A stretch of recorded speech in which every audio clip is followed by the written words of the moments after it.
fact that a little bit of work that I did this year has a little bit of love. It's kind of good.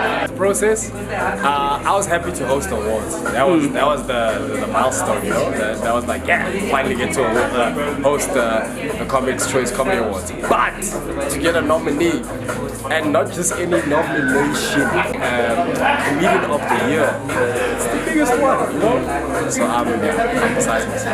So excited! I'm so happy. I'm like, I wasn't expecting anything, and you know, I work hard on my content, and I try and just make it like, yeah, uplifting. I try and keep it positive and interesting, and hopefully people can relate to it. And so the fact that it's doing its job makes me really happy. I think we all like to say that these things don't matter, but when it happens, you can't deny the special moments around it. So I have been working hard for more than 20 years, so this is a really good day.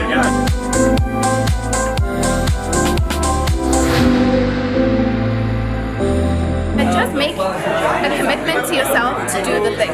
Say this, guys, do it wrong. You know what? Do it wrong and apologize. By the time you apologize, you would have garnered quite a following. I hope I can produce content. I'm joking. I mean, like, when you say it can go so wrong, I mean, what can really go so wrong? If it gets a lot of conversations going. You know what I mean? How wrong did you really do? You know? I read a statistic.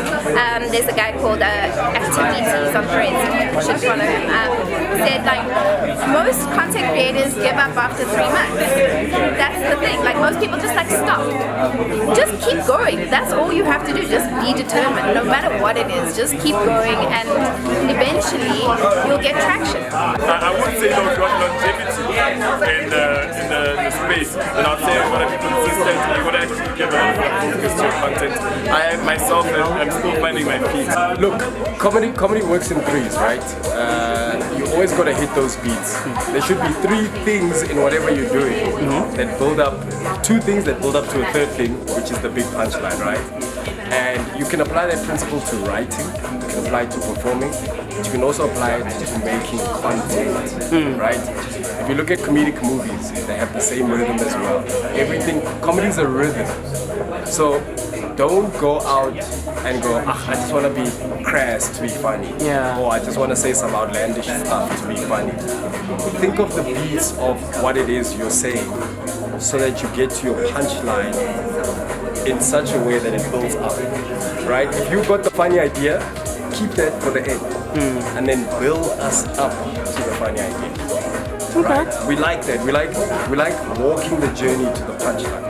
So if you're gonna do any online content, if you're gonna be a stage performer, if you're gonna write, build up to the journey.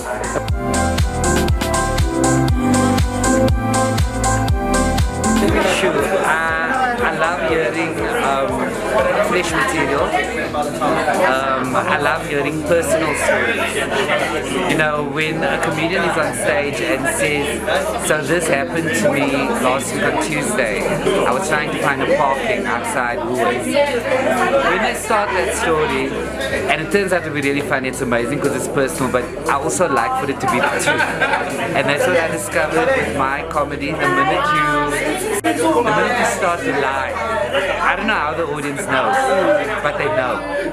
Feeling something for the person. Like I'm always shocked. Like I'm like, oh my gosh, I think I love it.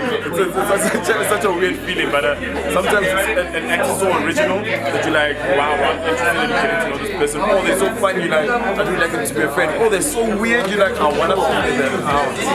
And sometimes they're so fly, like myself. They wanna figure me out. Look, if you can make me forget that I'm a comedian, then you're brilliant. So that's the one thing I look for. Because my thing is, because I'm such a performer, I'm such a comedian, when I watch comedy, I'm always looking at how I can fix it. So if you're on stage, I go, ooh, okay. The moment he gets off, I'm gonna tell him to add this or do this. But if someone gets on there and I just laugh uncontrolled and I forget to even make notes, that is a great performance. Because you made me forget that I'm a comedian and that I do this too, and you turned me into an audience member.